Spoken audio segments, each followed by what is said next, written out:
মনে করেন আমি আপনারে মাইরা ফেলাইছি। আপনারে মাইরা ফেলানোর আগে আমার চিন্তা ছিল আপনাকে মাইরা লাইলে মনে হয় আমি দুনিয়ার ভিতরে আজীবন বেঁচে থাকবো, মানে চিরস্থায়ী দুনিয়াতে বাইসা থাকবো, আমারও মরা লাগবে না।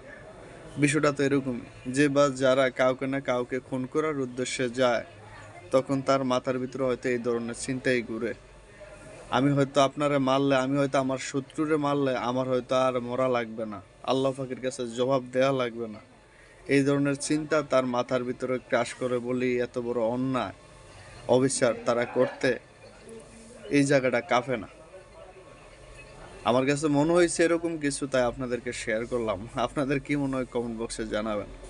একটা মানুষকে যদি মাইরা লায়, একটা মানুষকে যদি কাইটা লায়, একটা মানুষকে যদি দুনিয়ার থেকে সরে লায়, তার ভিতরে নিশ্চয়ই এই ধরনের চিন্তা ভাবনাই ঘুরে যে আমার শত্রু, আমার পথের কাটা, ওকে সরে লাইলে আমি তো দুনিয়ার ভিতরে বিন্দাস ঠিক আছে চিরস্থায়ী লাইফ কাটাবো। কিন্তু বিষয়টা হচ্ছে আল্লাহ পাকের কাছে কিন্তু আপনারও যাইতে হবে।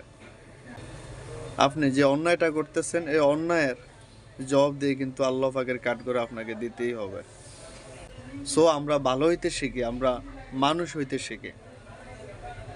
দেশের যে ধরনের কর্মকাণ্ড, যে ধরনের কার্যকলাপ আমাদেরকে প্রতিনিয়ত শুধু লজ্জা দিতেছে, জাতি হিসাবে আমাদের নির্লজ্জের প্রমাণ জাস্ট আমরা দেখতেছি।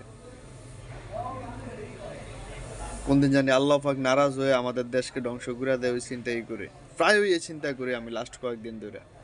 সবাই ভালো থাকবেন, সবাই সবার জায়গা থেকে সবার জন্য দোয়া রাখবেন। আসসালামু আলাইকুম।